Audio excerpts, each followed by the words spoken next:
ముందు డబ్బు కట్టేస్తారంటే ఇంకేం చేస్తారు. ఎవరికైనా ఏం జరుగుతుంది మంచిగా తినేసి మంచిగా 30 లక్షల పైన వడ్డీ కట్టించారు. చెప్తాను నేను అಷ್ಟು తెచ్చాను అది వెళ్ళాను చెప్పించారు.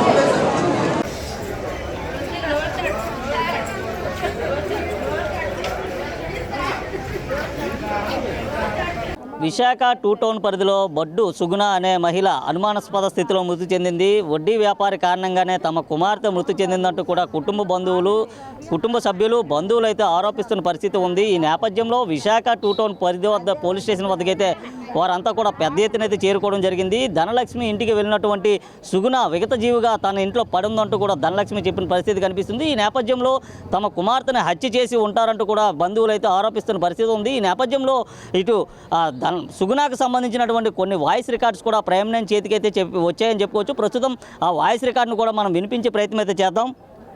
ఇక్కడ వీళ్ళు బతకనిచ్చినట్టు లేరు, నన్ను బ్లాక్మెయిల్ చేసుకొని ఏ రోజుకి ఆ రోజు నన్ను తినేస్తున్నారు.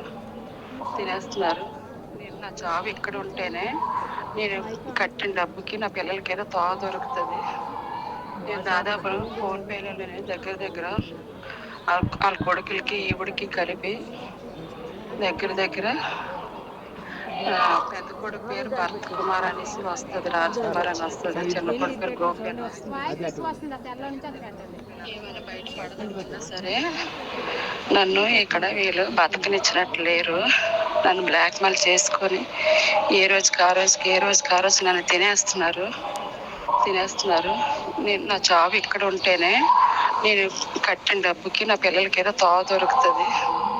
నేను దాదాపు ఫోన్పేలోనే దగ్గర వాళ్ళ కొడుకులకి ఈవిడికి కలిపి దగ్గర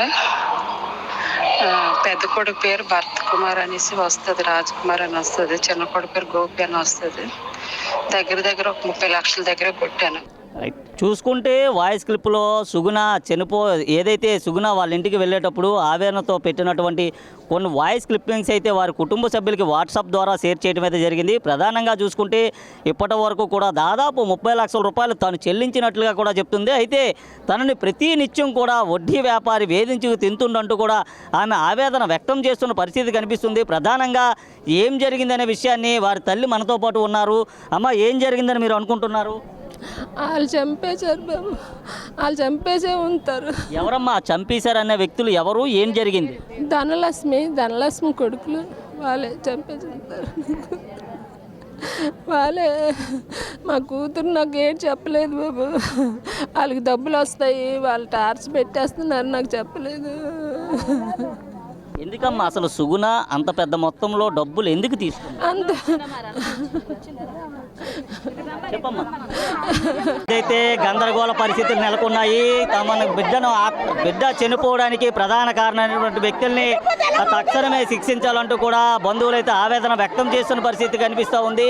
విశాఖ పోలీస్ స్టేషన్ వద్ద అయితే గందరగోళ పరిస్థితులు మనం ఒకసారి విజువల్స్లో చూసుకుంటే పెద్ద ఎత్తున కూడా ఎవరైతే కుటుంబ సభ్యులు ఉన్నారో ఈ కుటుంబ సభ్యులంతా కూడా ఆందోళన వ్యక్తం చేస్తున్న పరిస్థితి కనిపిస్తుంది. అసలు ఆ ధనలక్ష్మి ఇంటికి వెళ్ళినటువంటి సుగుణ ఎవరైతే ఉన్నారో సుగుణ విగత జీవిగా ధనలక్ష్మి ఇంట్లో ఇంట్లోనే పడి ఉందంటూ కూడా ఆందోళన అయితే వ్యక్తం చేస్తున్నారు. అయితే దీనికి సంబంధించినటువంటి వ్యక్తులు ఎవరైతే ఉన్నారో ఆ వ్యక్తుల కారణంగానే తమ కుమార్తె మృతి చెందిందంటూ కూడా కుటుంబ సభ్యులు అయితే ఆరోపిస్తున్నారు. ఈ నేపథ్యంలో విశాఖ పోలీస్ స్టేషన్ వద్ద అయితే గందరగోళమైనటువంటి పరిస్థితులు అయితే నెలకొని ఉన్నాయి. అసలు ఈ పరిస్థితికి ప్రధాన కారణమైనటువంటి అంశం ఏంటనేది ఇంకా తెలియాల్సి ఉంది. నిజానికి సుగుణ ఎలా చనిపోయిందనే విషయం అయితే ఇంకా పోలీసులు అయితే దర్యాప్తు అయితే కొనసాగిస్తూ ఉన్నారు.